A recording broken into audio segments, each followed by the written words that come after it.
संकेत दिया, राजस्थान की शुरुआत किसी शांत समंदर जैसी नहीं बल्कि एक सक्रिय ज्वालामुखी के फटने जैसी रही।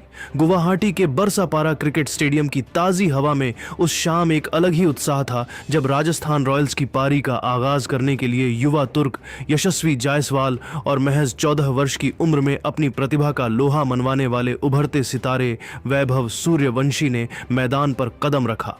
जैसे ही अंपायरों ने खेल शुरू होने का संकेत दिया, पूरा स्टेडियम हल्ला बोल के नारों से गूंज उठा। आरसीबी की ओर से गेंदबाजी की कमान संभाली स्विंग सुल्तान भुवनेश्वर कुमार ने, जिनके पास गेंद को दोनों तरफ लहराने की अद्भुत कला है। लेकिन दोस्तों, यशस्वी जायसवाल आज किसी रक्षात्मक मूड में नहीं थे। उन्होंने चाहर की पहली ही गेंद की लंबाई को भांपा, अपने पैरों का शानदार इस्तेमाल किया और एक बेहद दर्शनीय क्लासिक और नयना अभिराम कवर ड्राइव जड़कर बाउंड्री बटोरी। इस एक शॉट ने न केवल यशस्वी के आत्मविश्वास को 7वें आसमान पर पहुंचाया, बल्कि आरसीबी के खेमे को यह कड़ा संदेश भी दे दिया कि आज बरसापारा में केवल राजस्थान का राज्य चलने वाला है। भुवनेश्वर कुमार ने अपनी सटीक लाइन और लेंथ से वापसी करने की पुरजोर कोशिश की, लेकिन यशस्वी आज किसी और ही मिट्टी के बने योद्धा नजर आ रहे थे। उन्होंने अगली कुछ गेंदों पर भी शानदार टाइमिंग के साथ शॉट्स खेलते हुए रन बटोरे और गेंदबाजों को बिल्कुल भी सेट होने का मौका नहीं दिया। हर गेंद के साथ उनका आत्मविश्वास बढ़ता जा रहा था और दर्शक भी हर शॉट पर तालियों से उनका उत्साह बढ़ा रहे थे। पारी के तीसरे ओवर में जब चाहर फिर से आक्रमण पर आए तो यशस्वी ने अपना रौद्र रूप धारण कर लिया। उन्होंने चाहर की गेंदों की रफ्तार का बखूबी इस्तेमाल किया और लगातार 2 गगनचुंबी भीमकाए और गगन भेदी छक्के सीधा दर्शकों के बीच भेज दिए। इन छक्कों की गूंज इतनी जोरदार थी कि स्टेडियम में मौजूद हजारों दर्शक अपनी सीटों से उठकर झूमने पर मजबूर हो गए। भाई ये सब बकवास देखना बंद करो, क्योंकि इस मार्च से आईपीएल स्टार्ट होने वाला है और अब आपको आईपीएल देखने के लिए किसी भी ऐप्स की सब्सक्रिप्शन लेने की कोई जरूरत नहीं, क्योंकि तुम बस इस ऐप से आईपीएल बिल्कुल फ्री में देख सकते हो। एंड ये मोबाइल, टीवी एंड लैपटॉप सब में वर्क करता है। और अगर आप भी उनमें से हो जो अभी तक सेट टॉप बॉक्स का रिचार्ज कराते हो, तो मेरे भाई ये ऐप उसके भी पैसे पहुंचा देगा, क्योंकि इसके अंदर आपको 600 प्लस लाइव टीवी चैनल्स मिलते हैं, वो भी 4K क्वालिटी के साथ। अब इस ऐप का नाम यहाँ बताऊंगा तो पक्का आज ही बैन हो जाएगा, इसलिए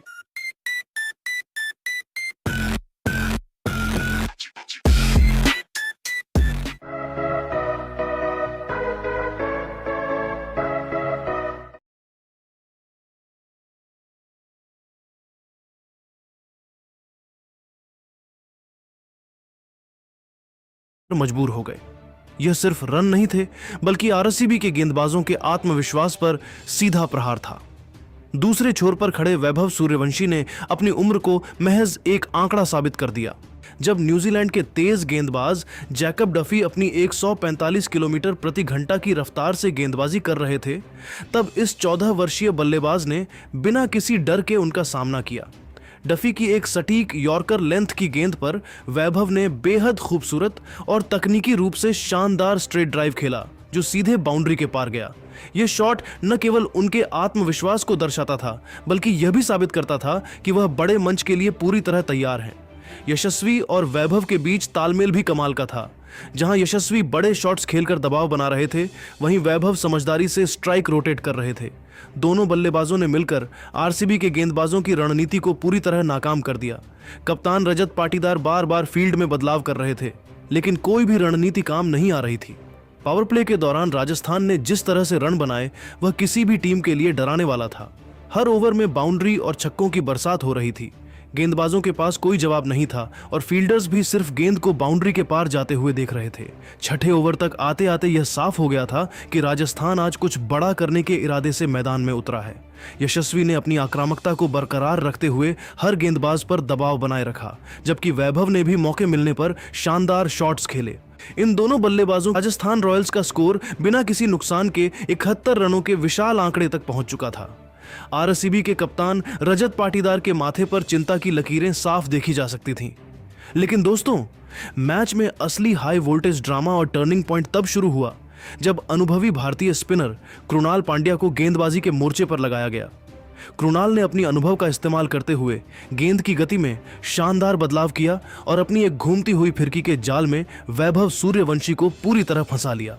वैभव बड़ा शॉट खेलने के प्रयास में गच्चा खा गए और मात्र 29 रनों के निजी स्कोर पर अपना विकेट गंवाकर पवेलियन लौट गए।